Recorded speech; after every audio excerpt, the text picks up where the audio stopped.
반복되는 일상을 떠나 낯선 곳에서의 생활. 다들 한 번쯤은 그려보셨죠?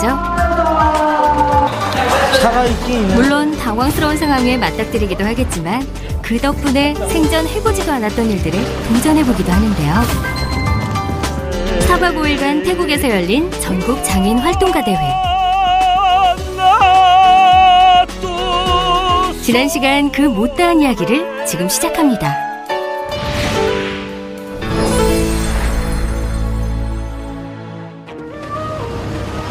이른 아침, 파타야 해변은 어느 곳보다 분주합니다. 해양 스포츠를 즐기기 위해 일찌감치 나선 사람들 때문인데요. 그 행렬에 마포장애인 자립생활센터 김동희 소장도 동참했습니다. 배를 타고 30여 분간 달려 산호섬에 도착하는 일정. 괜찮을까요? 이 태국까지 와서 이런 경험 안 하고 간다는 것은 좀 아니다 싶어서 제가 과감히 사인을 하고 지금 갑니다. 하지만 눈앞에 펼쳐진 상황을 보자 조금 걱정이 되는 모양인데요. 이럴 땐 혼자보단 둘이 낫죠. 그래도 가. 안 가려고? 어분 것도 쉽지 아니다. 의족 때문에 망설이고 있는 동료를 은근히 부추겨보기도 합니다. 오케이, 됐어. 네, 됐어. 활동 보조인의 등을 빌려 배에 올라타 보기로 하는데요. 평소 이것저것 도움을 받는 사이긴 하지만 이렇게 휠체어에서 내려 온전히 몸을 맡기는 것은 드문 일입니다. 아마도 여행지라서 더 큰 용기를 낸 게 아닐까 싶은데요. 멜론 메달. 드디어 간신히 배에 올라탄 김동희 소장. 하지만 그의 도전은 이제 시작입니다. 난 너에게 나의 생명을 맡기는 거야. 예, 완벽하게. 근데 이거는 아닌 것 같은데. 나 밑에 내려앉는 게 좋을 것 같은데. 다리가 안 다쳐서 그런가? 밑에. 날 밑에 내려. 여기가 더 위험할 것 같아. 두 사람이 옥신각신하는 사이 어느덧 출발해버린 배. 작은 배라 물살에 전해오는 진동도 더 강하게 느껴지는데요. 행여 무슨 일이라도 생길세라 배 안은 팽팽한 침묵만이 흐릅니다. 그렇게 얼마를 달렸을까요? 어디선가 들려오는 노랫소리. 누굴까요? 우렁찬 목소리의 주인공은 바로 이분, 김동희 소장입니다. 거기 어디여라 배 떠나간다. 좋습니다. 많이 알려주셨어요? 아주 처음에 떠날 때 구명조끼 입히고 그래가지고 겁을 났는데 진짜 오다 보니까 올만했고. 하여간 김동희 소장의 배짱은 세계 최강입니다. 그렇게 도착한 산호섬에는 다양한 모습으로 바다를 즐기는 사람들의 모습이 또 눈길을 끌었는데요. 수영복을 가져왔으면 또 수영을 한번 해보는 건데. 비싸가지요. 안타깝네. 수영복을 안 가져왔네. 참. 저 또한 안타깝습니다. 어디까지 할 수 있는가? 그렇다고 해서 제가 장애를 극복하는 것은 아니고 이 장애 상태에서 할 수 있는 것이 어디까지 있는지를 한번 해보는 그런 건 매우 중요하다고 생각해요. 그래서 도전적. 수영복을 못 챙겨온 아쉬움은 시장 구경으로 달래보는데요. 싱싱한 해산물이 가득한 풍경은 우리나라의 바닷가와 비슷합니다. 고등어인가? 그때 김동희 소장의 눈에 무언가 포착됐습니다. 바로 즉석에서 구워 파는 생선. 노릇하게 구워진 것이 맛있어 보이죠? $3. 3.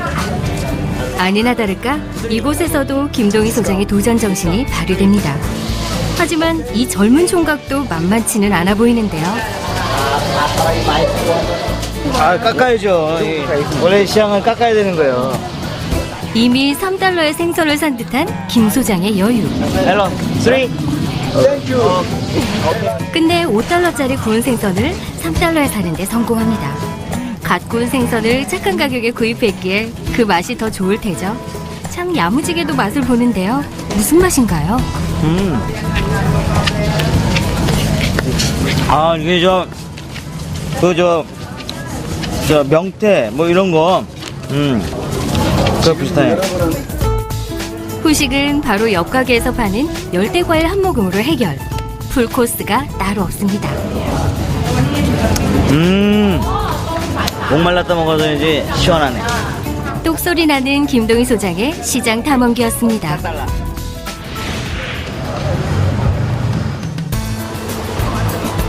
잠시 휴식을 취한 일행이 또다시 새로운 곳을 향해 떠날 채비를 합니다.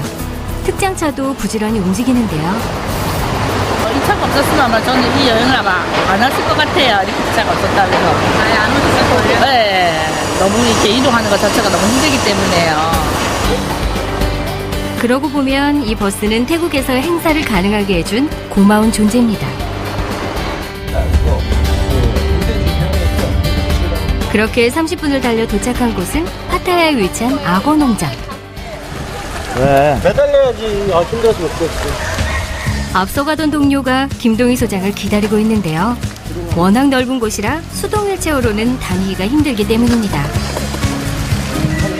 야, 이거 밀어주는데 코코코. 누가 밀어줘? 나 그냥 같이 내 차고 가는 거 아니야? 내가 잡고 가는 거지. 이 배터리에 이 손모량하고 이게 보통이 아니야.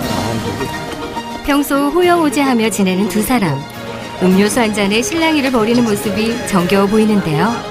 사실 두 사람이 무심코 지나고 있는 이 길가의 돌들은 모두 100만 년이 훌쩍 넘은 나무 화석들입니다. 저기 돌이래요. 이게 저기 앉아가지고 찍으면 그림 나오는데 와. 저기서 앉아 찍으면 그림 안 나오고 여기 좀 멀리 떨어져서 찍어야 저게 다 나오지. 잠시 쉬었다 두 번째 라운드가 시작된 걸까요? 또다시 의견이 안 맞는 두 사람. 여기서 찍고 가자. 아, 나 안 찍어. 네. 이번엔 어떻게 되었을까요? 결국 사이좋게 기념 촬영으로 마무리. 보기 좋은데요. 두 사람이 티격태격하며 찾아간 목적지는 바로 악어 공연장. 마침 공연이 막 진행되고 있었는데요. 어른 몸집보다 큰 악어와 입을 맞추는 모습을 볼 수 있었습니다. 아, 돈도 하나 봐. 물속에서 쉬고 있는 악어를 깨워 번쩍 들어올리기도 하는데요. 악어가 순한 걸까요? 저분이 용감한 걸까요?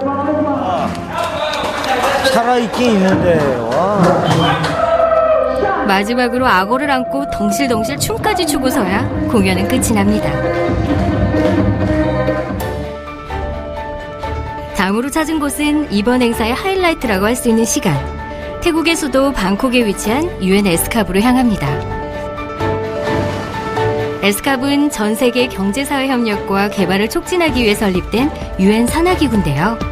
이곳에서 우리나라 장애인 당사자가 보건복지부 소속으로 파견 근무를 하고 있습니다. 서인환 소총장님. 서인환 총장은 에스캅 국제회의에 여러 차례 참석하기도 했는데요. 네, 거기 에스캅이 경제사회 이사회인데 유엔 산하기구인데요. 그 저개발 국가나 저 지구의 각국의 그 정부들이 모여서 회의를 하면서 그 인권을 개발하고 국제 그 협력을 하고 정부 간 회의를 하는 장소이기 때문에. 더 좋은 세상을 만들기 위해 세계인이 머리를 맞대는 자리. 우리나라 역시 이곳에서 열리는 에스캅 국제회의에 많은 장애인 당사자들이 참여해 우리의 목소리를 내고 있습니다. 특히 2000년엔 우리나라의 김학수 씨가 UN 에스캅을 대표하는 사무총장이 되면서 한국의 위상을 세계에 알리기도 했습니다. 그리고 오늘은 한국에서 찾아온 장애인 활동가들을 위해 특별한 시간이 마련됐습니다. 장소가 장소이니만큼 묘한 기분이 들겠죠?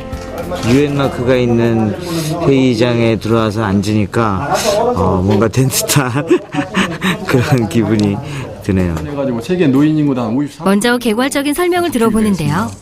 장애 관련해서 이제 장애 인구 같은 경우에는 한 30.8% 정도가 지금 와태 지역에 거주가 되어 있는데 제가 여기 와서 일을 해보니까 문제는 후진국의 경우 장애와 관련된 다양한 통계조차 나오지 않아 복지를 논하기도 어려운 수준이라고 합니다. 그 우리나라와 밀접하게 관련 있는 대표적인 사업이랄까 계획 뭐 이런 것들은 어떤 것이 있는지 좀 궁금합니다. 각 나라가 얼만큼 그 수준에 도달했는지 조사하는 사업을 해야 됩니다. 가령 접근성에 관련해서 우리나라는 올해부터 아태장애 10년을 이끌어가는 중심 국가가 되었는데요. 이런 것들이 있거든요. 이제 조사하고 통계치를 뽑는 작업이 굉장히 중요합니다. 그래서 그 사업을 한국 정부가 지원하게 될 것 같습니다. 온 김에 국제회의장도 직접 둘러봤습니다. 이곳에서 우리나라가 중심이 되어 아시아 태평양 지역 장애인 당사자들의 권리를 향상시키고 장애 정책 수립을 위해 힘을 모으고 있다니 가슴이 뜨거워졌습니다.